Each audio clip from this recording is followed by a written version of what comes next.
Too long, so thank you guys so much for coming. We're very excited to have you guys here and appreciate you coming on a nice sunny evening. We're very excited to be hosting tonight's speaker, Vresh Naga. Vresh is so much fun. He's also the co-founder of OG Ghee. He's a seasoned entrepreneur and a lifelong foodie. I think the underpants are also, but I'll spare you guys. We won't do that. His journey into blending his entrepreneurial spirit and love for cooking began with reconnecting to his Indian culture's cuisine after being disappointed with the lack of availability of quality traditional food staples. Through his passion, Vresh has made it his mission to educate Canadians on the many nutritional benefits of traditional foods, such as ghee, as well as debunking some misconceptions. So I hope you guys enjoy this talk tonight, and thank you guys so much for coming. Please help me welcome Vresh. Thank you for being here. Thank you. Huge thanks to Lynn. And it's funny. This is the second time I've been here. I've been to Victoria twice. Both times I've been at Health Essentials, and it's I met Lynn and the crew at the Health Food Show in Vancouver, and they were like, Vresh, you have so much energy. You're so passionate about this. Why don't you come down and help us out for our customer appreciation days? I think that was last kind of early summer last year, and I came out and I kind of absorbed the weight of the community that they've built here. You have a small footprint for a store that sells everything from clothing to deodorant to butter to granola bars, protein powder. It's just such a diverse array of products here. But the community is really what makes this entire organization thrive, and I think that's you guys, right? So huge shout out. Thank you for coming. Thank you for being interested in listening to some guy talk about healthy fats. I'm going to do my best to make it as simple as possible and as interactive as possible. So if you see something that you don't like, you don't know, you don't understand, or I say something that you don't like, understand, know, or disagree with, let's have a conversation. This isn't school. You don't need to, you just feel free to put your hand up so, we can address it right away. If you have a thought, a question that comes up, the sooner we answer it, because I'm sure if you're thinking it, maybe someone else here is thinking it as well, right? But before we start, I maybe kind of wanted to give you a little bit of a introduction as to who I am. You can't really see me, even if we were on a computer. Would it be possible to turn off maybe just that light behind us? And maybe that light, or actually just that light. I think we can do Perfect. That better? Yeah. Okay, cool. Exactly. You knew. So a little bit about myself. I consider, I'm a professional home cook. Every night is no recipes. It's old grandma style where, it's a little bit of this, a little bit of that. We'll figure it out as we go. And then you make something awesome and you never remember what you put into it. Right? I started OG Ghee, as Lynn said, as a bit of a way to, one, address the gap that I saw in the marketplace for underappreciating a culture that has so much depth, but then is represented in the cultural mainstream as butter chicken, naan bread, samosas, and a couple other things, right? And then there's so much more that's so much simpler, that can have so much more impact in everyone's everyday cooking, health, and a variety of other microcosms. I'm a father of one, so connecting with healthy eating is become real, especially when you get into the I want noodles, I want French fries, where the pretzel's at is the easiest kind of go-to foods. Is being able to supersize the nutrition in every meal that a 3 and a 4-year-old gets to eat when you do get them to eat. I put this picture up because I thought it would I thought it was something that brought a good memory to mind. And I spend most of my childhood watching my mom cook. My mom cooked always 2, sometimes 3 meals a day, breakfast too. And this is a video of her making ghee with my sister in the blue and myself, just watching her. We were growing up in Dubai. Right? I grew up in Dubai, in a rich kind of Indian culture, Indian community within Dubai. And my mom always made ghee. Right? She made ghee every couple of weeks, every 3 weeks. There would be 3 to 4 sticks of this one type of fancy butter, the Danish butter that she would buy at the grocery store, and make ghee for the family so that we would have it, throughout the next couple of weeks of cooking. But today, what I want to, give you guys a little bit about, one, let's talk a little bit about dietary fat in general, right? What is it? How many of you guys have heard about like seed oils being bad and seed oils being terrible? Anyone heard that or seen that on Facebook or anywhere? So that's something that's been making the rounds on social media, and I thought I would address it a little bit. Then we'll talk a little bit about ghee itself, things that everyone might know or anyone may have come across, and then things that you may not have come across, right? We're going to talk a little bit about Canadian dairy, a little bit about what kind of fats, what you want to reach for every day when you're cooking this, when you're doing that. And again, if there's any questions that you guys have, feel free to ask and we'll have a conversation. We're a small enough group. I think we can make this as interactive as possible. Before we start, any questions or anything that you don't see there that you think you'd like to cover today, that you came in with a burning doubt or a question about? Anyone? Sure. Yes. You're going to discuss how it all relates to cholesterol. So dietary cholesterol, absolutely. We're gonna have a small piece of the conversation where I chime into that, but a big part of today's conversation is that ghee is a product that contains cholesterol in general, right? And there has been a lot of misconception in the among the public as to whether dietary cholesterol contributes to actual blood cholesterol levels. Now, I'm not, before we start any of this, I think that's a great place to do our first disclaimer. Like I said, my resume is, I'm a business school guy. I am very passionate about cooking, therefore have learned a lot of things out of my own passion and interest, and now having run this business even more so. I am not a medical doctor. I am not certified to give medical advice. And the very interesting thing is, though, folks often ask me this question: "Oh, ghee, it's like that healthy butter, right?" And I always ask the question back to them, and it's the question is, define healthy, right? Define healthy. Health is different for every single person.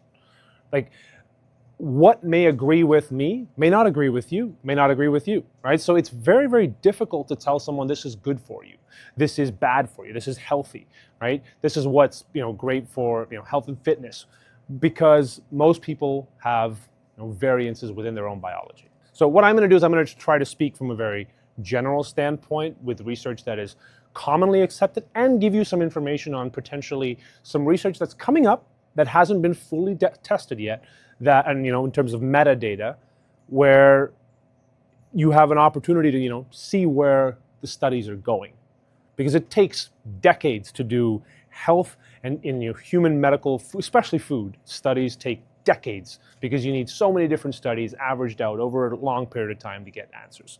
Okay, so let's start at the top. First things first, fat doesn't make you fat, right? A lot of people, this was kind of a huge thing that happened in the 70s, actually in the 50s, 60s, and 70s. And you don't need to read it. Well, I'll kind of go through it. The 50s to the 90s was a absolute hellish nightmare for anyone that owned a butter business, anyone that owned tallow, lard, because what happened was everything became fat-free. It was a slow shift, and then in the 80s and 90s it just absolutely picked up steam. Now there's a lot of research and there's a lot of there's a lot of reporting and journalism proving that one of the main things that led to that, people fleeing fat, was the sugar lobby boards and the big sugar companies that owned plantations and plantations in Central America, Hawaii, South America, paid a lot of researchers to showcase that dietary fat, so the fat that you consume, led to heart disease, right? And when you have studies paid for one organization to demonize another complete side of the industry, what you're going to have are kind of half-baked, somewhat biased results. What we know now, since the 90s, that we've kind of seen a shift away from the no-fat, low-fat, fat-free, to accepting fat back into our lives, but also understanding that while I said fat doesn't make you fat, it is, for most people, for the vast majority of people, putting on weight is a simple math problem. Calories in versus calories out. And while most people will tell, oh, you just need to exercise more, how many of you guys have heard that, no matter how much you exercise, you can't outrun a bad diet, right? And for the most part, it's about what we eat. And one of the interesting things about that is the problem with fat when it comes to calories in, calories out, is fat, gram for gram, has some of the highest calories, when you consume it. So a tablespoon of sugar versus a tablespoon of ghee, you're going to get way more calories in that tablespoon of ghee than you are in that tablespoon of sugar, right? And that's where a lot of that research came from, and a lot of that, I'm not going to go as far as to call it pseudoscience, but it was, not fully, thoroughly researched science, and a lot of that came from that world. We know now that fat is absolutely essential for health. Like it helps balance hormones. It is absolutely required to be able to absorb fat-soluble vitamins like A, D, E, and K. And one of the biggest things that that is widely known and is followed. I see a lot of keto stickers around here. The keto diet was, widely used as something to shed weight, right? You cut out all the carbs and you just eat 70% fat, and you teach your body to burn fat instead of burning glucose. And if fat was so bad for you, why is it that diet worked for a lot of people to help them manage their weight and then come back and rejoin a sort of normal diet and normal lifestyle? It's because it comes back to the question of, fat is not the enemy. Fat is a tool in an arsenal, in a big toolbox that includes healthy lifestyle, good sleep, good nutrition, good supplementation, and then managing stress among all else. Because there's 4 or 5 different big pillars that relate to, weight gain and weight loss. Questions so far? Excellent. So, types of fat. 2 broad types. You have saturated and unsaturated fats, right?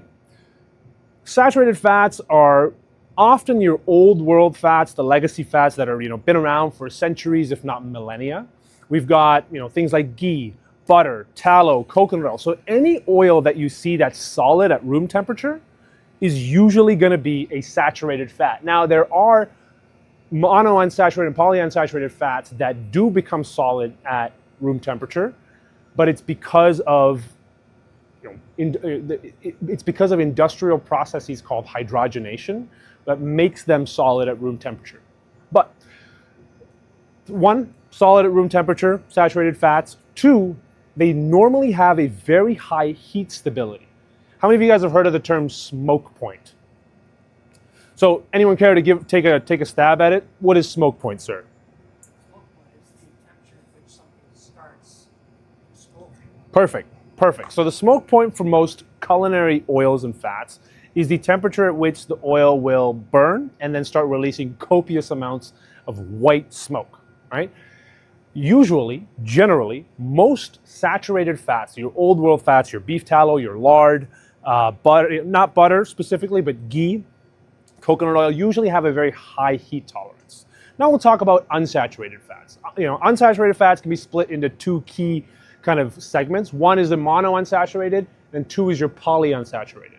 So your polyunsaturated, your omega-3s, most seed oils, whether it's mustard, canola, grapeseed, the 3 most commonly used ones, sunflower oil, those are ones that you're going to see that are all liquid at room temperature.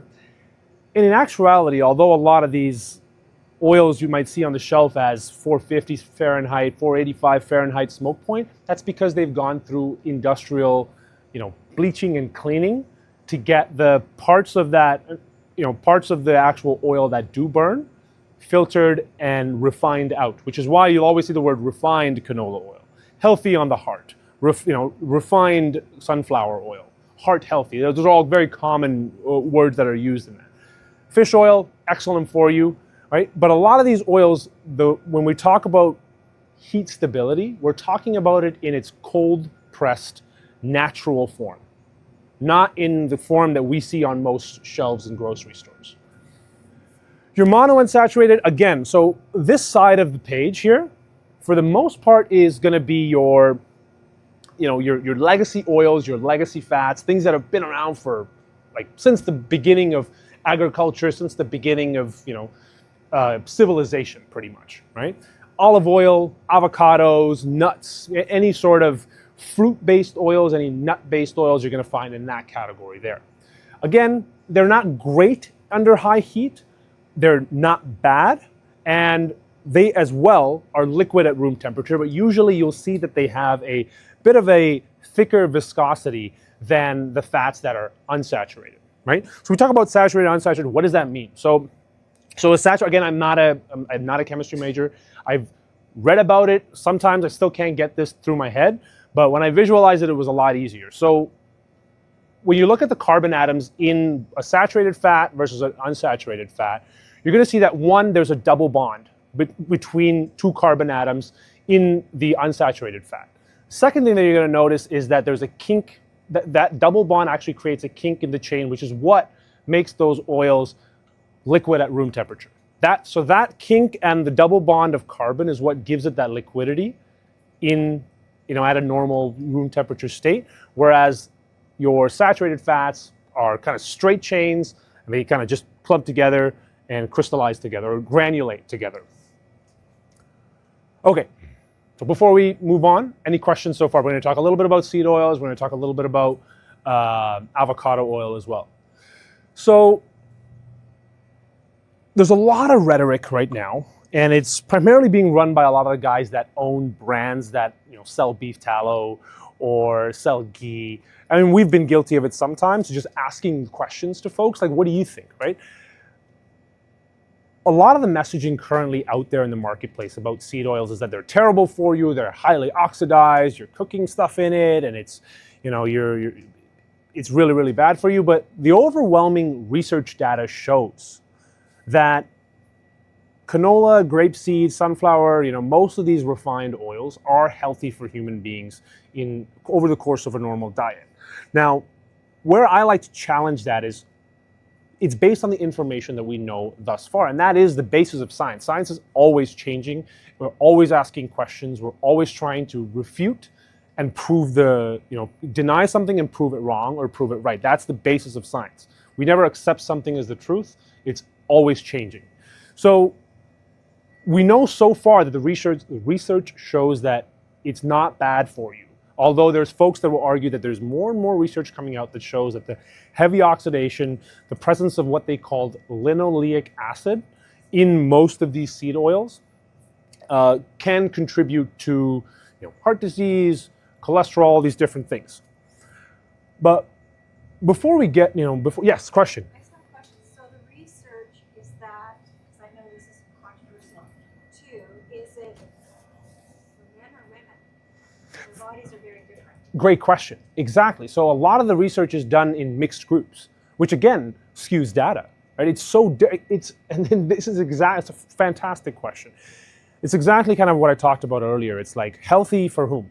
Healthy how? Men, women, seniors, kids, folks with developed digestive systems, folks with autoimmune deficiencies. Like what are the testing groups, right? So which is why a few isolated studies, maybe 10, 15 studies that come out in the last 4 years because of this rising, tide of seed oil hatred, they don't make up the general consensus.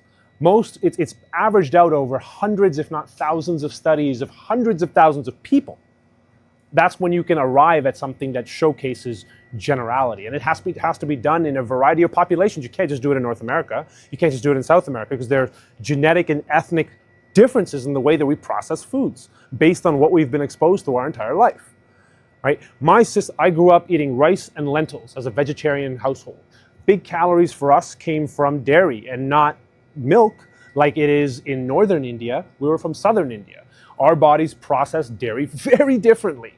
Northwestern India, where Punjab is, where all of the well-known Delhi, all these well-known cities are located, they have what's called lactose persistence, which is actually very commonly found in parts of Europe, where you would have cold winters. Folks would eat butter and cheese and milk, drink. You can drink gallons of milk and process it beautifully. But the further south you come past a certain plateau in India, it wasn't conducive to have tons of dairy cattle like we do now with industrialized agriculture. So people used to, grow and raise the animals and the crop that would grow in that area. It was subsistence agriculture. And so our genetics are, for the most part in southern India, is lactose intolerance, not lactose persistence. So I am lactose intolerant, so are most of my family members. But the big dairy sources and calorie sources as a vegetarian for us was yogurt, which, lactobacillus bacteria breaks down the actual sugars in the milk to make it easier to digest. 2, ghee, huge calorie source. And the other key kind of calorie source is rice and lentils, like carbohydrates, right? So I find it takes me a long time when I go back home to visit and stay a couple weeks and I'm eating home food, rice, and lentils every day. My body likes that because it was trained to operate on that for decades. And then when I leave and come back, it takes me a long time. It takes me weeks to jump back into the rhythm of eating some meat here and there, some cheese, a lot more bread. So I found out when I moved here for university, went back and came back, I was like, man, eating all this bread is just making me feel really bloated. It's not because the bread's bad or glyphosate and any other of those other evil things. It's just you get used to one thing, you come back and your body's settled in that rhythm, and you're shocking it and bringing it back to this unknown state. Anyone here know how canola oil is made? Well, we get back to this. Anyone kind of seen pictures, videos? Anyone know the story of why it's called canola? Because there's no plant called canola. Anyone have the? So I'll do a 2-minute kind of walkthrough. So the word canola is completely made up. It was created by a couple of scientists in the Canadian agricultural economy post World War II, right? So you had the word canola stands for Canadian oil low acid. So CAN, Canadian, OL or O, oil, low acid, LA, canola. The actual seed that canola is made from, anyone know the name of that? Yes, rapeseed. So that seed needed aggressive remarketing and public relations. So they, went to the drawing board and came back and said, this is now canola. And I mean, if you go to a lot of places in Europe, they call it rapeseed oil still, so you'll see it on the shelves. Rapeseed oil had a variety of uses. It was used in food in its cold pressed form. In its cold pressed form, rapeseed oil or canola oil is a deep amber, almost like a castrol. When they pour it in those ads, like you see that beautiful dark, deep amber orange. That's the natural color of canola. So we bought it from some Mennonite and Hutterite colonies, cold pressed canola oil. They sell it in and around Calgary, and you pour that into a glass and you pour your store-bought refined canola oil. The store-bought stuff is so clear. It's like clear with just a pale tinge of yellow to it, where it's like a well-hydrated person. And then on the other side, you have someone who's severely dehydrated, just absolute rich, orange, thick oil, right? And when you look at that, it kind of goes back to, this looks like, the color of it, the feel of it, an engine lubricant. And that was one of the other uses. It was used as fuel, so like lighting lamps. It was used as an engine lubricant primarily during the war. So during World War II, they increased rapeseed oil crop production because they had all of this equipment and all of these tanks and ships and trucks and cars all out in different parts, both in Canada, the US, and of course over in Europe, fighting the wars. So they had to keep supply of engine oil, engine lubricant moving. So they had scaled up all these farmers' operations, brought in industrialized agriculture, and made the systems really, really robust. And then when the war ended, like many big brands that we know today, they were kind of sitting there going, well, what do? We scaled all this operation up. How do we bring canola and how do we bring rapeseed oil to the people? So they had a couple scientists go back and they're like, hey, we can't consume this oil as it is right now because it has high levels of what's called erucic acid, ERUCIC acid. So that's that specific compound needed to be reduced, lowered, filtered out, refined. So the way that they use it, and that's kind of my third point there where I talk about like ultra processed, is one, you create a mash, you take all the canola seeds, which are small, kind of like mustard, they get mashed in a big macerator with water. So, and then what happens, that releases some of the oils, and then they boil that water mash down to release as much of the water as possible. And then they push that through, a really, really heavy duty filter. It looks kind of almost like a mud sludge. And then what you extract is what they call, it's funny that they call it in this industry, it's called crude oil, right? It's like a rapeseed crude oil. It's thick, it's like tar. And then they take that and they put it through they put it through organic solvents. So it's things like hexane and other solvents that are used to bind to the actual components and then dry out. They use certain food grade bleaches. Yes, bleaches. It's still chlorine, it's just different concentrations of it to remove color, to make it more palatable, not just to the taste, but to the eyes as well. There's a lot of processing that goes into making that $4 bottle of canola oil, right? And they're doing it at such massive scale. So the way I look at it and go, that cold pressed canola oil that I bought from the Hutterite and the Mennonite farmers in Alberta is probably what ancestors that consume that fat as a means, to increase calorie count and stay alive in cold winters, that's probably what they were eating. And that's probably what we were fine eating. But the way that they make the same thing has changed so much. It's just like the beef, the bread, everything has changed so much since the way that we were, used to consume it, that it becomes a question of like, it's not about the name canola or rapeseed oil, it's about how you make it. And 95%, right, of the products in everyday grocery stores are made in a highly, highly processed manner, right? Bleaches, solvents, deodorizers, those are all just necessities because they don't believe that the average consumer can take a bitter tasting product, will accept a product that doesn't look a certain way, right? Because in its assumptions about the public, and it's also tested over time, right? They have data on this stuff. And the other problem with, a lot of the studies that show that, oh yeah, canola is fine, rapeseed oil is fine, sunflower, it's all good. Look at all these studies. We've got people using it and consuming it, no problem. The difference between when these products came out, which is, in the last 50 years, and today is that these oils have, the businesses haven't really stopped scaling and growing. And they found ways to, get that product into almost every single packaged food that we buy today.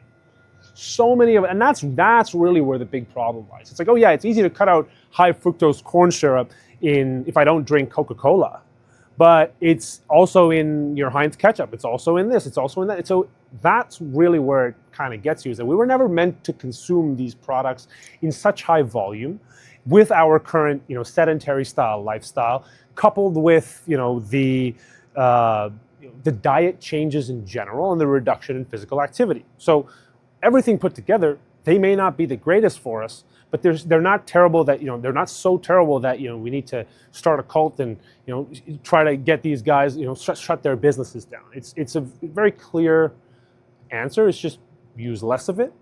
And if it's easier, use things that, your grandparents used, because those are things that we know our bodies have been able to process.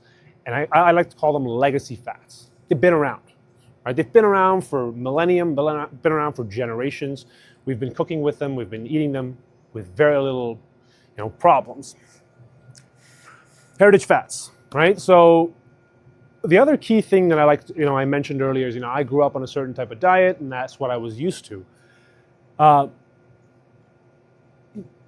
The last 10, 20 years or so, even my entire life, I can try to eat, the carnivore diet, I can do the keto diet, I can do X, Y, and Z.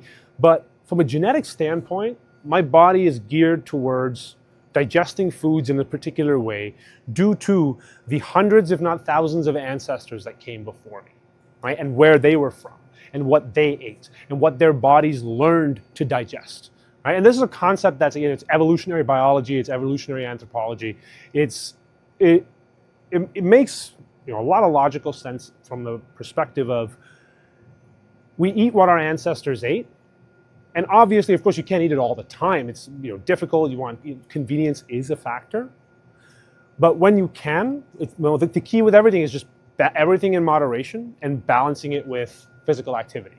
right? That's always going to be the answer. I know it's kind of a cop out in a lot of ways. Oh yeah, everything in moderation, but it really does come back down to eat what we were meant to eat, and that's different for me. That's different for you. That's different for you. Like someone here may have Greek heritage. Someone here may have South American heritage. Someone here may have Danish heritage. There's three very different groups of people that consume very different things, right?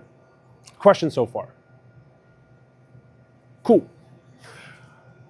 So, how many of you guys have avocado oil at home? Well, I'm sure we have it here somewhere too. You guys have some avocado oil? All right. How many people use it at home? How many people use it as your primary oil? Primary oil. Awesome. You know what? If of anything out in the market right now, avocado oil is probably the best of the worst, right? It's the best of the worst. And I'm not saying that to like call out any brands or call out any people. Avocado oil had a huge popularity burst, right? And that was in the early 2000s when that happened. Avocado oil is the youngest of all of the processed oils because it's still at the end of the day processed, right? What brand do you guys carry here? The Chosen? Do you mind if I grab a bottle? If you guys have a couple of types, if you have a cold pressed one and a normal one, I would love to chat about both.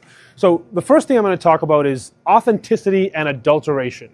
So if you guys Google and then do some reading on avocado oil class action, right? The biggest brands in the world, excellent, perfect. I did not like this one. The excellent order this one. Well, that's okay.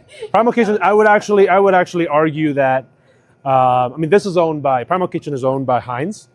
And then this Chosen Foods is their own company. That's okay. I mean, we'll just kind of, I'm not going to show the brands, but one of the biggest things that folks found, they did a broad stroke study and analysis of, almost every brand that is available, every major brand of avocado oil, including private label brands. So your PC brand, your Compliments and whatnot. And they found that most of the avocado oil on the marketplace, it was sweeping kind of almost every single manufacturer out there. One, had rancid oils, or two, had other oils blended into it, and three, would say that it's cold pressed, but it wasn't, right? And the easiest way to kind of find that, and we get to the second thing, is the processing methods. So I spent all day, an entire afternoon last week reading through this study about avocado oil, knowing that I would come here because I know that is the most popular, sexiest oil today because it's neutral tasting, it's liquid, it's convenient, you can deep fry in it, you can fry, saute, whatever, right? Avocado oil is processed exactly the same way as most avocado oil is processed exactly the same way as most seed oils. You got bleaches, deodorizers, hexane, because again, the avocado is actually only about somewhere around 22% or 16 to 22% fat. So when you crush that pulp, and a lot of it is B grade, B and C grade avocados that go, because we get the A grade avocados in the stores. They're pretty, they look nice. All the stuff that are pitted, crushed, squished, whatever, they get put into your oil production and post processing. There is still, I'll put it as an example. There's still a lot of processing that needs to be done, and I'll put it this way: extra virgin olive oil. What color is it? Green, right? Like anywhere from a light green to an olive green. No pun intended. Avocado oil. If I opened that and poured it, it would be clear with a tinge of yellow to it. Why is that? And that is the question that I've always asked.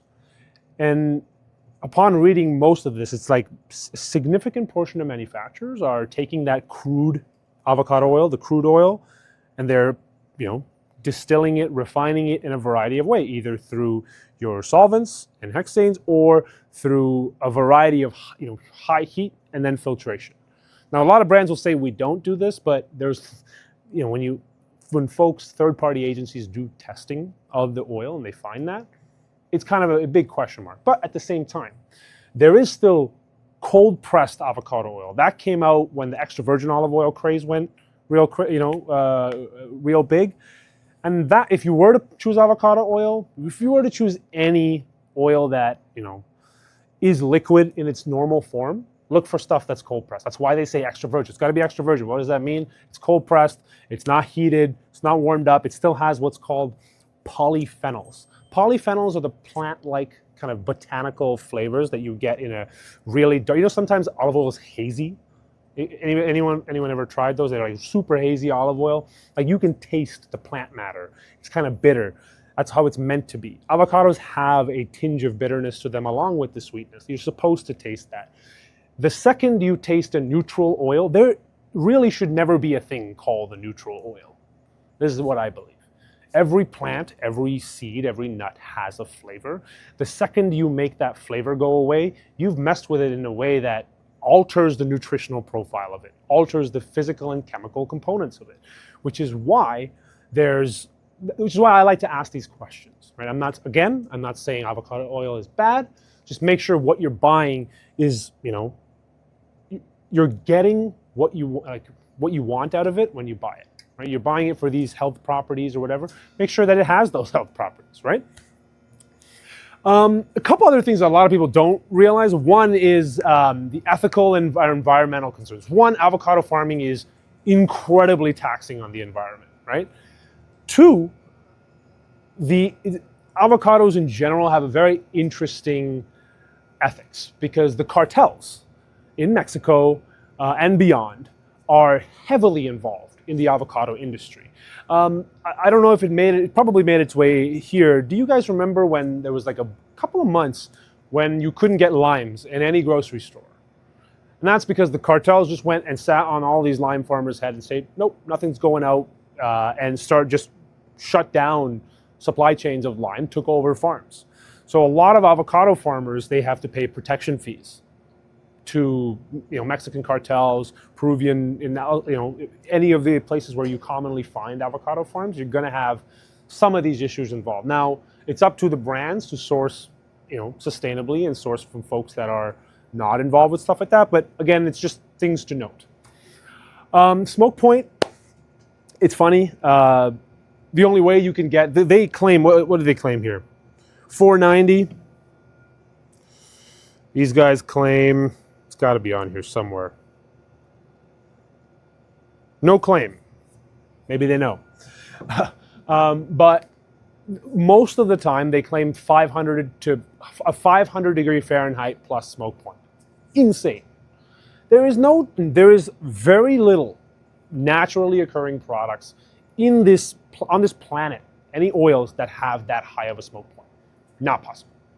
So that is only achieved through that second bullet point, processing. You got to filter, you got to deodorize, you got to bleach, you got to strip the polyphenols, the plant matter. That's the only way you can get it to not burn it. And guess what? I'm going to talk about ghee. We do something similar in ghee, and I'll explain exactly how we do it, but you can't. How many of you have put a stick of butter on an extraordinarily hot pan and burned it? Almost everybody here. Like there's milk and sugars and proteins in there that burns. Just like that in olive oil. If you put olive oil in extra virgin olive oil in a pan that's too hot, it's going to burn and smoke.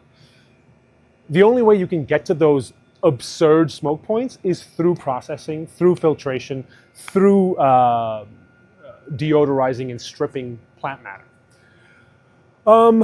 And part number 5, I mean, this is a shot in the dark, but it's always something to think about. Avocado oil is the youngest of all oils that are on the market. The data that we have on it is based off of data that we have for avocados in its natural form. And it's also based on some very, very limited studies between the 90s to now. That's pretty much the entire lifespan of avocado oil. We had cold pressed avocado oil coming in the 80s and 90s, right? An actual scalable cold pressed oils, really research happened in the 2000s. So we've only had it for like 30, 40 years. Human lives have been around for 100,000 years, depending on who you ask. But it's a blip on the overall radar, which is why I go back to this idea of heritage fats, things that have been around. You want to get the brilliant benefits of avocados. Avocado oil is probably not the best way to get it. Eat the avocado. Same, I can say the same about peanut oil, walnut. There's every type of oil possible now. And just like they will milk anything other than an actual cow. Walnut milk, pecan milk, macadamia milk. I've seen oat milk, coconut milk. What happened to milk? Right? As a dairyman myself, I asked that question. Similarly, there's oils for everything, and everything has its purpose if it's in its true cold pressed form, right?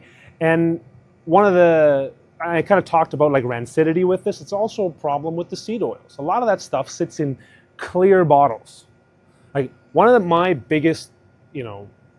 biggest hurdles and one of the biggest things that we're trying to change and bring into our own packaging is, you'll see there, our stuff is on that shelf back there. We're in clear glass bottles, but we're working towards trying to find amber jars. Now, amber jars are available in a lot of smaller things that, essential oils and medications, but they're not available in larger sizes often. So one of our things is we want to move away from clear glass into amber, which is kind of what these guys did. You have the green tinted bottles that help prevent oxidation over time.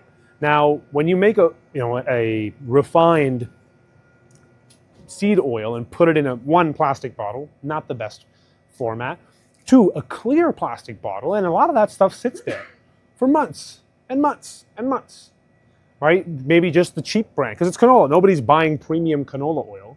The inexpensive stuff moves first, and the stuff that's premium just sits there forever, oxidizing under fluorescent lights, oxidizing under, if there's windows in the store that the stuff is directly against, right? That's why they have covering on the windows, because when you have food in a store, you got to keep the food away from UV. UV gives life and takes it all away too. Okay. Before we start on ghee, any questions so far?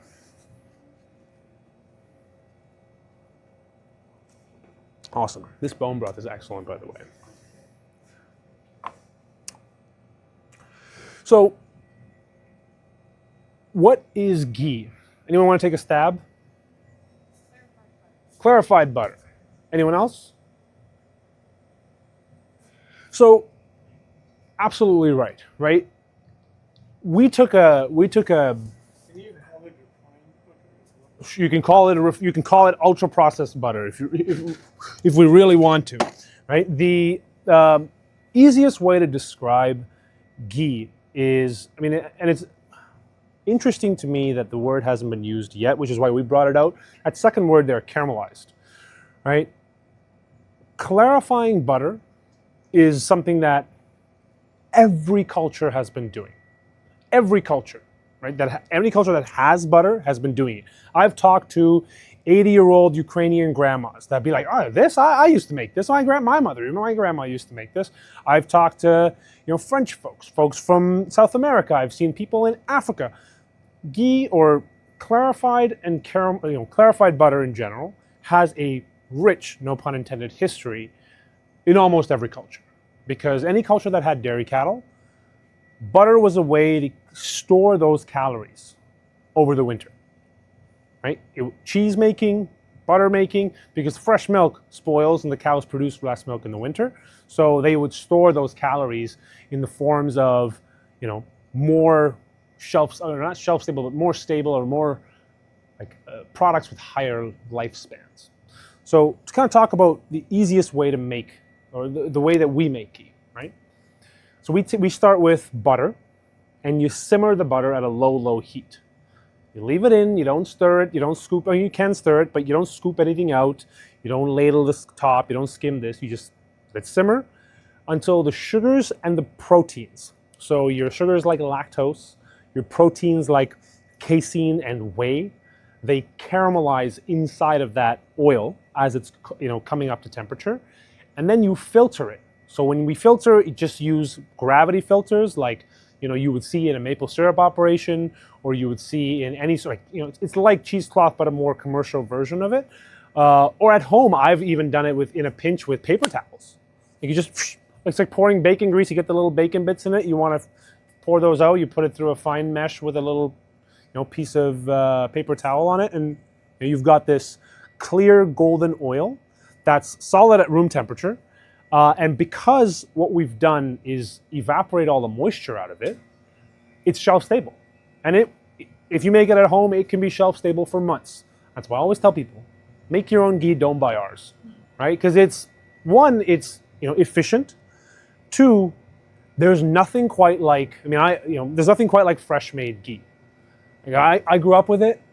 Even today, I own a ghee brand, but I make ghee at home, right? It sounds like a joke or sounds like but it's true. Like I have a jar with our label on it so that if I'm taking pictures of stuff at home, it's like, but yeah, I made that last week.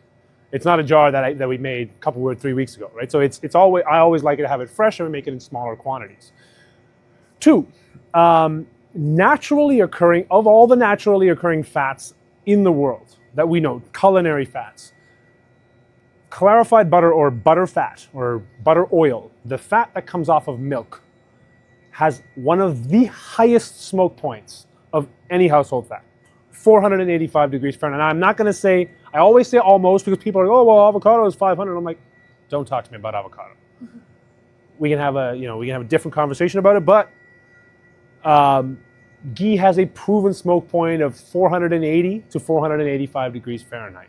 One of the best fats for high temp searing, frying, sautéing, wok cooking. If you want to pop popcorn directly in butter and not have to add butter after, ghee is excellent for it. The third one is one of the more interesting ones. So when we cook that butter down, the sugars and the proteins that I mentioned that form kind of like crumbles in the bottom, that's your lactose. That's your casein. And when we filter it out, that is now a dairy product that has none of the inflammatory agents that most people struggle with in dairy. Lactose, casein, whey. No sugars, no proteins, 99.9% fat. So it's excellent for folks that really struggle with dairy to turn around and go, wait, I can have dairy again, I can have butter again. So it's great to bring butter back into folks' life. In terms of nutrients, it's it's a tablespoon of ghee is about 120 calories, right? And Health Canada says that, and we were talking about, saturated fats and how much you can bring into your diet every day.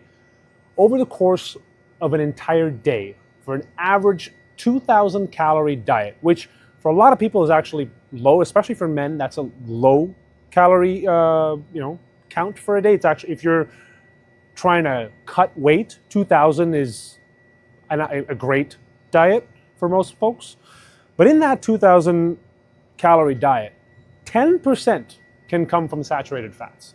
That means almost 2 full tablespoons of ghee per person per day on a 2,000 calorie diet.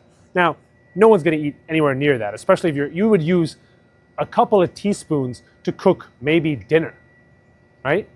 And you're going to share that. So for the most part, if ghee is the one saturated fat that you have in your life, it is not going to make a huge difference in terms of the impact on overall lipid health. Yes? We put 1 tablespoon each in our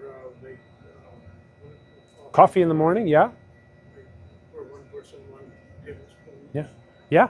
And something that that's excellent, right? So a lot of folks talk about that being a jump start to the day where you have your coffee, your caffeine, and you supplement it with a little bit of fat to keep, to curb the hunger for the first half of the day, right? So it's an old keto technique, right? Other things that ghee and milk fat have, it's vitamin K, vitamin D, vitamin E. Also, this one interesting compound called conjugated linoleic acid, right? Linoleic acid in itself can cause inflammation in the body, but conjugated linoleic acid is a linoleic acid that's broken down and is naturally present in dairy. And that specifically in ghee helps curb appetite. So CLA, conjugated linoleic acid, is shown and proven, again, is shown and proven to help curb appetite. Now, again, I urge folks to ask questions. What does that mean? Am I supposed to just eat 3 spoons of ghee and I'm not going to be hungry for the rest of the day? Probably, because you just ate 3 tablespoons of butter. But at the same time, it's what quantities, how much, when. There's studies that can show anything and everything. I always ask folks, read into it, ask more questions, never take it on the front. Okay, I wanted to mention something that's not on here. So how did we end up with ghee? right? We talked about how every culture has a version of clarified butter, right? And the history that I've kind of read into, specifically what that relates to the oldest recorded use of clarified butter, which is in India, in these scriptures called the Vedas. And it's about 8,000 or so years ago. So this has been around for a heck of a long time, right? Not necessarily as ghee, but as not only a nutritional source, but also as a a spiritual, a product that was used in spiritual, uses, medicinal uses, and then fuel as lamps. It was used for a variety of things, like a lot of fats were back in the day, right? And it was used as medicine. It was used as supplementation. Most of the Ayurveda texts mention ghee in a variety of different uses, forms, combinations, and concoctions to provide a variety of different benefits. So we kind of go back to how did they come up with it and how did they discover it? How did they land on it? One, for a society that was mostly vegetarian, the dairy cow was a huge source of calories, right? Which is part of the reason why there's so much respect for the cattle. They plow the fields. Their manure is used to fertilize the fields and is used as a fuel when it's dried up. They provide milk, which can then be drank, turned into yogurt, butter, ghee, which is part of the reason actually why Hindus and folks from India don't eat beef. That was this animal provides us with so much. Why kill the golden goose? That kind of idea and that kind of principle is among a variety of things as to why there's a avoidance of beef in that region. But back to kind of the history of it. So what we found is, one, they would take the cream, they would turn it into, yogurt. But when they boiled that milk, the cream would rise to the top. They would take it aside, put it in a little clay pot, keep it in a cool, maybe buried part of the house, and that cream over time would get funky. It would, culture, and it would turn into kind of a cultured cream that they would then churn and get a cultured butter, because the cream was stored over many days of pulling a little bit off the top and saving it. And what we found is that you can take milk in a tropical climate with no refrigeration, would spoil really, really easily. You could pasteurize it, but it would still spoil. So they would take that, they would turn it into yogurt, and that would give it some life. The rest of it, they would turn it into this cultured cream, and that would give it some life. And they would turn it into butter, and that would give it some more life as well. But it was still spoiled. But then they found out that if you cook that butter down and put it through like a thin muslin cloth and filtered out those little crumbles that form in the bottom, that stuff would keep forever. And you could pick up and move the village somewhere else. And if you had to do this, and it would just keep through the winter, through the summer, whatever time of year, through the rainy season, through the droughts, you would always have this absolute, nutritional powerhouse of calories that in a time when coming by food was difficult, especially if you were vegetarian and crop yields were poor or you were in that non-farming season. So that's kind of the base history of kind of how it came about. So when you're buying ghee, when you're looking for ghee in general, what to look for? There's all these different things: cultured, organic, grass-fed. The latter two are completely only related to diet. Cultured refers to the actual butter having been made with cultured cream. It has a bit of a tangier taste, but it actually, cultured cream and cultured butter in its fresh form has probiotics in it. Whereas cultured ghee, because we cook it and evaporate water, there's no actual probiotic benefit. There are prebiotics, and there's also that taste. It's mostly for a taste component. When we talk, I want to talk a little bit about organic and grass-fed, because those are two really big hot buttons. How many of you guys think grass-fed butter is better for us? Any reasons why? Let's shoot them out at me. You guys are not wrong. I'm just curious. Why is it better?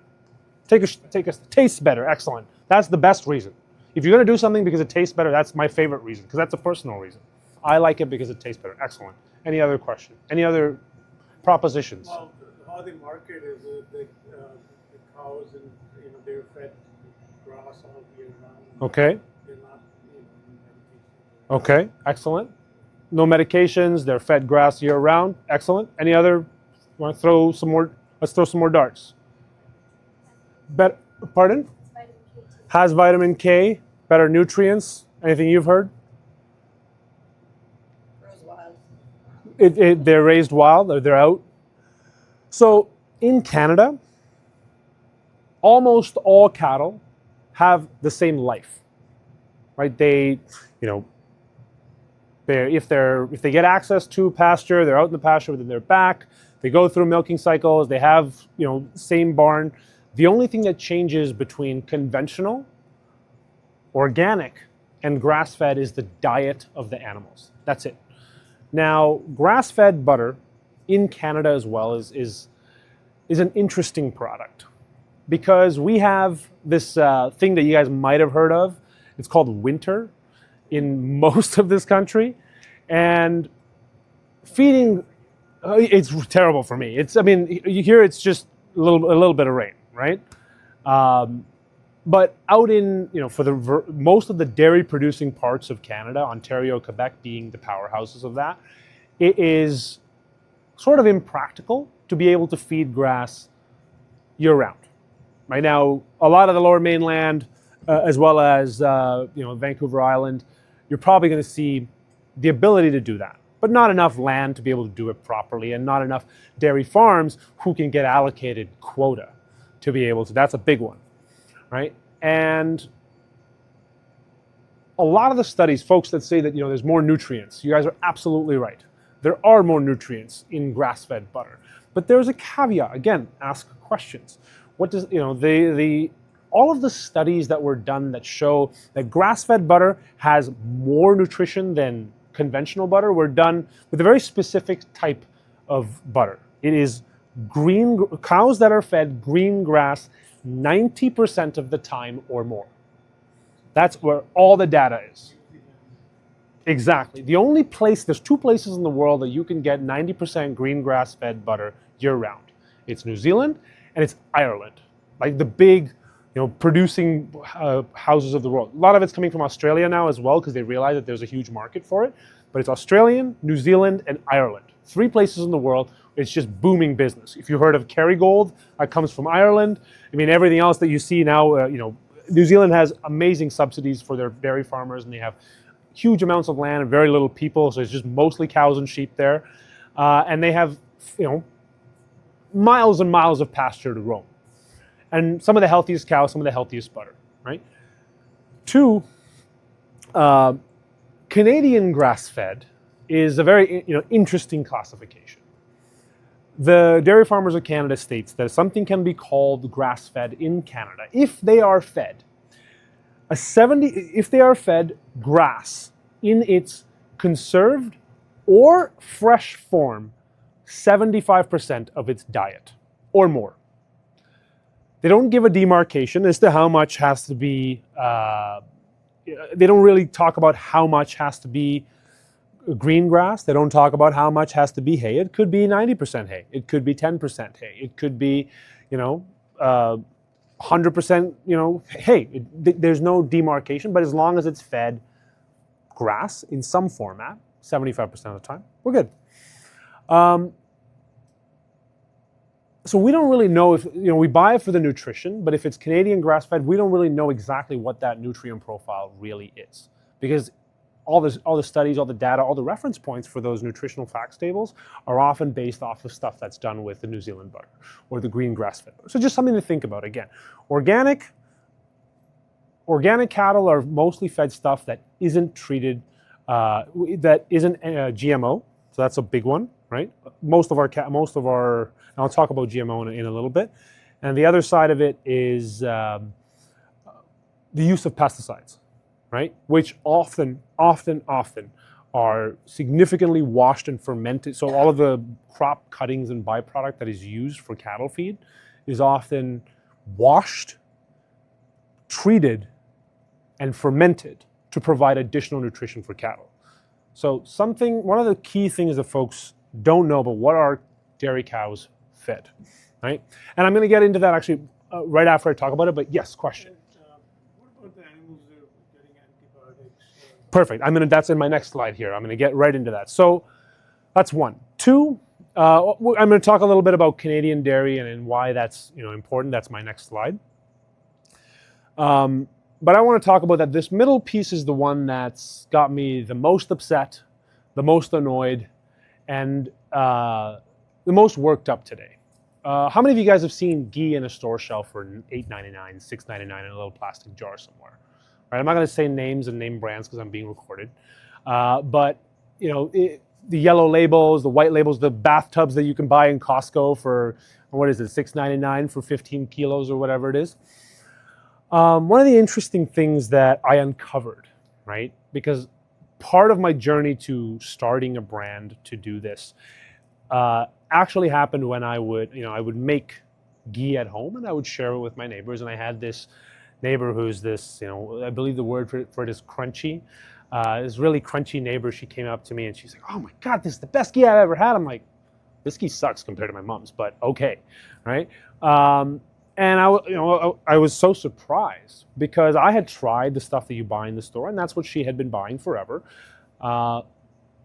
And it was just a night and day difference. And when I would feel lazy, I would buy that stuff, and I would immediately regret it. And one of the things I noticed on the label is that it never said butter on it. So when you're reading the ingredients specifically for ghee, let's do something here. I'm going to pull the brands that aren't ours. I think we've got Heritage, excellent brand. I think we've got a couple different Heritage ones, and then ours as well. But I made that one, so I know what it says on that. So these guys, ingredients. Can you read that ingredient for me? No, maybe not. No, I don't have my glasses. Give it a whirl there. What does that say? New Zealand organic butter. New Zealand organic butter, unsalted butter, cream. All of those are excellent things to see in an ingredient profile for ghee.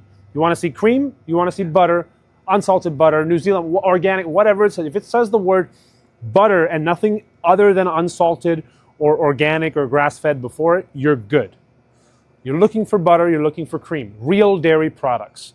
What most of these products in the marketplace do is they have this very mysterious sounding word called milk fat, right?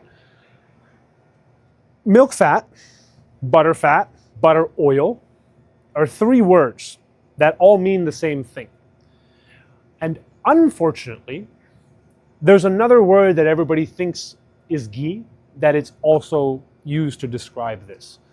Milk fat, butter oil, and clarified butter are four words used to describe that middle word there, anhydrous milk fat. So anhydrous milk fat, or AMF, is an industrially produced milk fat that is made by taking cream and spinning it in large centrifuge separators to separate your fat and your buttermilk. And that oil that's separated is this, bright yellow neon oil that is fantastic in terms of shelf life, has mild flavor profile, kind of milky, almost cheesy, mild flavor profile, and is excellent for use in the dairy industry, in baking, and you can basically take it, dose it into massive barrels, how it's often sold in barrels, to confectioners and bakers and even dairy companies, when they want to add extra fat to something. Or if you're looking at a product that has the ingredient milk fat, it's often this product, anhydrous milk fat. Now, it's a perfectly safe product. It's completely safe to consume, and it's good. There's nothing wrong with it at all. But what it's not is ghee, right? Ghee is only really made, it's made in a variety of methods, but the concept is always one and the same. You have to heat the butter up, cook it down, and it has to have this nutty, kind of brown buttery, kind of caramelly flavor profile to it, right? And what a lot of this AMF or ABO or anhydrous butter oil, anhydrous milk fat, clarified butter, which is why we started the term clarified and caramelized butter, because that second piece is absolutely essential, because that is where you are creating the free fatty acid profiles, like conjugated linoleic acid, right? Where that creates, satiety or satiation, where you feel satisfied and feel full. It's also the key thing that, converts that linoleic acid that causes inflammation into conjugated linoleic acid that doesn't, right? It's also the stuff, if we're talking about culinary fats, how important is it that the stuff that you cook with tastes good? Is it important to anyone here? Like, absolutely. That's the number one thing for me. I don't care if it slowly kills me. If it tastes good, I'll go down, happy. But that's my choice. But for a lot of people, it's like, I like to eat healthier, but it just tastes terrible. A lot of the time. Yes, question. Great question. So are you talking about it for us or for you as a consumer? Okay. How would I know that the caramelization? I get the first portion, but the caramelization portion, how do you know when it's? So let me do this. Then I'm gonna put a pin in your question. I'm gonna show you. I'm gonna go through my photos. I'm gonna put one of the videos up, and you can actually see how we make it. You can see the process. You can see the color changes, but in kind of broad strokes, the way that it works is you start boiling butter. What will happen is that all the steam, you'll start evaporating water. You'll have a bit of a foaming in the beginning, then you'll get a rolling boil, evaporating water, and then all of a sudden it'll turn from this like yellow colored milk, it'll start to thicken, and then it will split. The fat will split from the water because most of the water's gone. You'll see just yellow oil. Like powder when it dries. Exactly, right? And you'll have this yellow oil, and you'll just have kind of bubbling happening in it. The second time you get a foam, there's like a thinner, finer foam. That's the last little bits of water escaping the milk solids. And the caramelization, true to its word, is when you just, while it's in the pot, you're scooping, you pour most of the oil out to see the color of the crumble. What you want is like a milk chocolate. When it reaches the color of milk chocolate, those milk solids are good and done. So that's when you're ready to strain your ghee. You want to get to that point where it's, almost, what do you call it? Between milk chocolate and dark chocolate, those little crumbles that form. And I'll show you guys, it's a lot easier to visualize when I show you guys a video of it. Last thing you want to look for, how many of you guys are shopping more in Canada now? I feel like everybody's all elbows up and pro-Canada and no. Luckily, one of the great things about the Canadian, dairy economy is that we restrict the import of most dairy products to our country. Now, the guys that are selling the AMF products have very creative ways in which they can get around these importation rules. So there are ways in which they can bring in significantly larger amounts of dairy because it's being used to make something else, and then that's the final product, right? So what you're always looking for is where is it coming from? Because this is to get to your question of antibiotics and hormones and all these different things. The U.S., for example, has hormone use is allowed in cattle. Antibiotics are allowed in a significant portion of cattle, but they have rules as to when the dairy cattle can produce and whatnot. And GMOs are widely used in dairy cattle, in dairy feed in the U.S. as well. China, no idea. Whatever goes. Same. Cheers. The same can be said of India. Common import locations: India, China. There's a lot of New Zealand AMF coming into Canada as well, specifically for a lot of these value discount brands that are selling, grass-fed New Zealand grass-fed butter or grass-fed ghee. So look out, where is it coming from? Product of where? 6 months ago, that was a big thing to tell, to ask folks to understand the difference between made in Canada and product of Canada and 100% Canadian. But now, Mr. Trump has done my job for me. He has educated the entire country as to what is a product of Canada, which is something that we're very proud of. Canadian dairy. So one of the hallmarks of Canadian dairy. Why are we so proud of our dairy? Why do we have the dairy mafia, the milk mafia, whatever they want to call it, the Canadian Dairy Council, Dairy Farmers of Canada, the people that make sure that our product is excellent, do not give quotas out to a variety of farmers, protect our industry so well. Now, it may sound like I've drank not the Kool-Aid, but the milk, but it's because we have some of the strictest, tightest regulation to have some of the cleanest milk in the world. Canada ranks within the top 5 best quality and most sustainable dairies in the world. And we're a tiny operation, right? 1, blanket, hormone-free. So the big hormone that most people are concerned about is this thing called RBST. Now, what we'll do is I'll send Lynn a variety of the videos and stuff that I've done talking about this, which have the text and the things that you can search up. But RBST stands for recombinant bovine somatotropin. Now, that is a growth hormone that's naturally occurring in everyone, myself, cows, dogs. It's primarily there to, help us grow and help cells grow. And one of the key things that it does, a synthetic hormone that they've created and they inject into cattle, primarily in the US, is it helps increase milk production in cattle, right? So what Canada said, what Health Canada said is, you know what? RBST is actually not bad. It's not dangerous for humans to consume, even though if it makes its way into milk, it's completely safe. And that's true.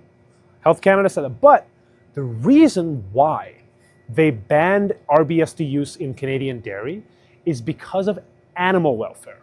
So that's the recurring theme for Canadian dairy is their hope and goal is to protect animal welfare, to make sure that the cows that are producing dairy are healthy, are not synthetically, juiced up, so to speak, and are eating, good diets and have enough medical attention, right? And speaking of medical attention, that gets us to our second point, antibiotics. Canada has very strict guidelines and rules on the parts per million of what is allowed in terms of antibiotics going from sick cows into milk. In fact, when a cow gets sick and has to be taken off the milk line, they have I think somewhere between 9 to 15 days for that after the last antibiotic dose for them to cycle out and flush all of that milk that may contain traces of that antibiotic, right? Top tip, you didn't hear it from me, and we'll turn the recording off, but when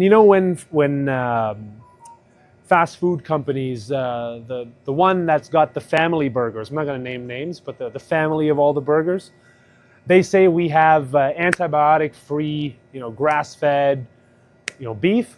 A lot of it is retired dairy cattle, right? So they retire dairy cattle, and they get turned into beef, and it's low-quality beef at best, because dairy cattle aren't big hunking monsters for the beef industry. So a lot of them get put out to fast food, and it's antibiotic-free, hormone-free. A lot of them are grass-fed, excellent, right? But they're dairy. It's not there, but they're dairy cattle. GMO, so GMO-free. This is an interesting one. While the feed that a lot of the conventional dairy cattle may eat could have GMOs in it, like corn, for example, they'll take the corn stalks, chop it up, put it through a wash cycle, and then they will ferment it. They ferment most of the dairy, cattle food is fermented grain, a little bit of grain, but mostly crop cuttings, and what's called crop byproduct, which is a scary word, but really it's something that we've been doing since the dawn of agriculture, is taking all the things that we don't eat from the crops that we grow and feeding them to our animals and keeping it a circular economy. Right? So, and there was, how many of you guys remember Buttergate in Canada? Or the butter wouldn't melt or get soft at room temperature. I'm sure some of you guys heard about it. And they were saying, they're feeding them palm oil and canola and canola oil. What they were actually doing is something that, again, dairy cattle have been doing forever, and some, overzealous journalists read the information wrong. And what actually happened is that when they make canola oil, there are those pancakes that are pressed, and they just have the canola seeds in them with the chaff.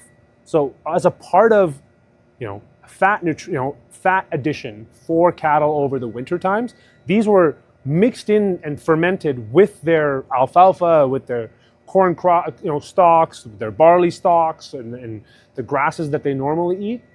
And that was kind of the big reason. Oh, you're feeding them canola, we're feeding them palm oil. That's why butter isn't melting anymore. No, the butter isn't melting because it's winter, and it's a lower fat. It's a different mineral profile in the winter that allows it to fatten, melt differently. So it's just always asking more questions. One of the other interesting things is like Canadian cattle are some of the healthiest in the world. You have lowest white blood cell count in the milk of anywhere in the world. We also have what's called a supply managed system, where we protect our dairy from being produced in extremely large quantities. 1, to lose the actual quality of it. 2, to affect the animal welfare. And 3, like, we consume most of our dairy. US exports more than half their dairy that they make, right? And US hormones are allowed. Their white blood cell count is anywhere from 2 to 4 times as much as ours, which means our cows are fighting 2 to 4 times less infection than they are. Because white blood cell count means your cattle's fighting infection, right? So we have some of the healthiest cows, some of the happiest cows, some of the best cow to farmer ratio.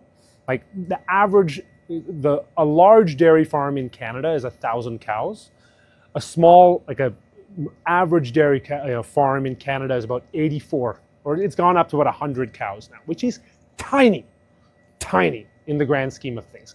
An average dairy farm in the US is 500 cows. A large dairy farm in the US is over 10,000 cows. So to give you an idea of scale and how we regulate and take care of of how we process and produce most of the basic necessities. Okay, any questions so far? I'm just going to summarize really quickly, but any questions so far? No? Great. What do you want to reach for every day? If you're spreading toast, crackers, on a waffle, an Eggo, whatever it may be, butter's great, ghee is great, coconut butter. Anyone heard of coconut butter? Do you guys carry it here? Not okay. Coconut butter, fantastic. If you never found it before, it's basically like super concentrated coconut cream. It has a high fat percentage. Yes. What about nuts and seeds? I'm talking mostly about oils. So absolutely, nuts and seed butters. Like sesame paste or like a tahini or an almond butter. Absolutely fine. Again, those are less. They're significantly less processed and refined forms compared to like that same sesame in an oil in like a mass-produced oil format. Not going to be as great as eating the tahini straight up. Also, by the way, top tips: tahini is phenomenal on toast. Folks don't know this, but it's excellent. Right up there with peanut butter. Pardon? I would say date syrup. So that's the Arabic peanut butter and jelly. You get the tahini and then you get the date syrup. That's the Middle Eastern PB&J. So you want to drizzle something, you want to put it on salad. Ghee is, the only thing I would never use ghee for is salad because it solidifies when it's cold. But any warm application, you can drizzle coconut and ghee. Colder application, I'd say cold pressed sesame oil, olive oil. Heck, if your avocado or canola or sunflower oil is cold pressed, throw it in that category too. Low heat baking, coconut butter is excellent. Butter, ghee, tallow, all of them are great for that purpose. Low heat, yes. Tallow. So tallow is rendered beef fat. So usually from either, pardon? That's pork. So pork fat is lard. Beef fat is called tallow.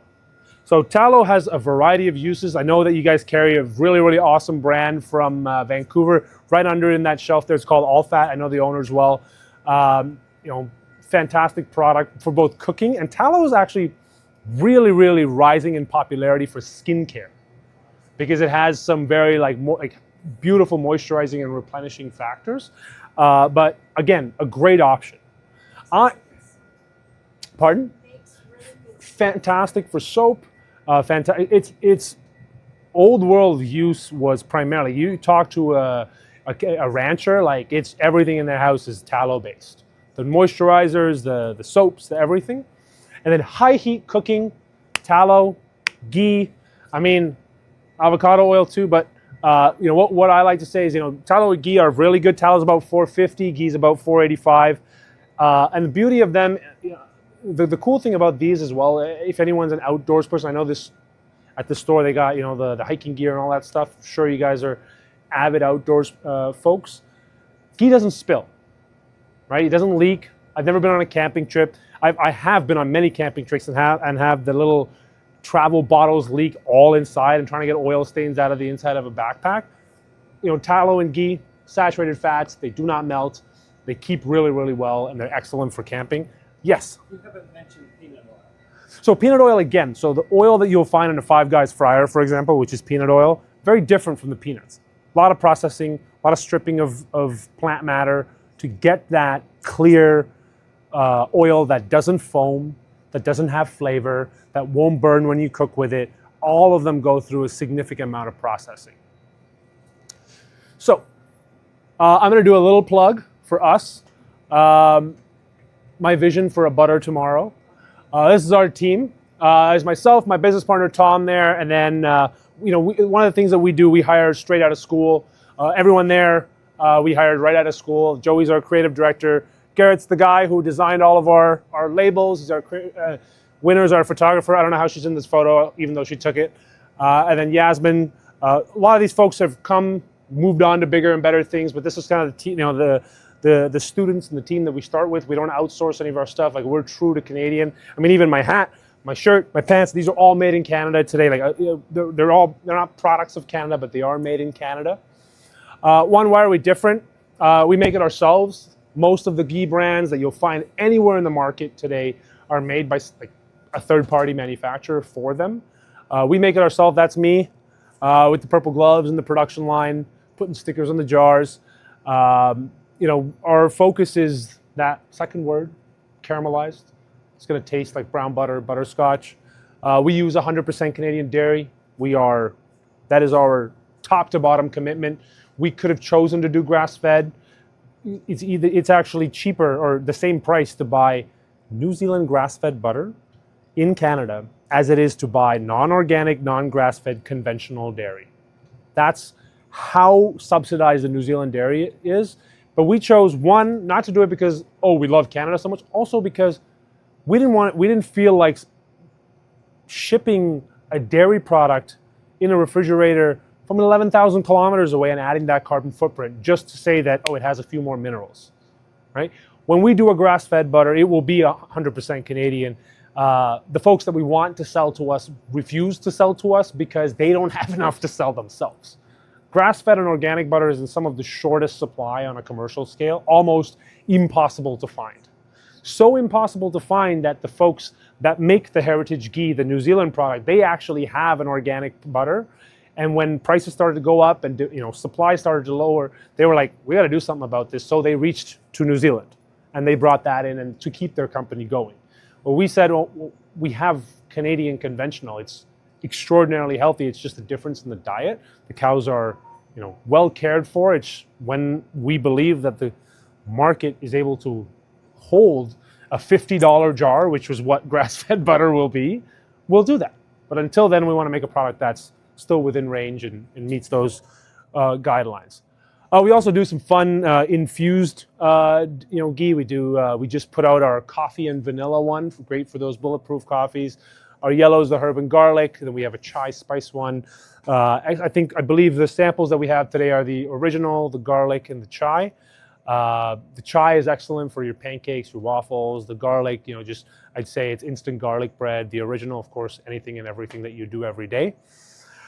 That's all. Thank you so much, guys. I really, really appreciate your time making your way out here to listen to me talk. I know it's a lot.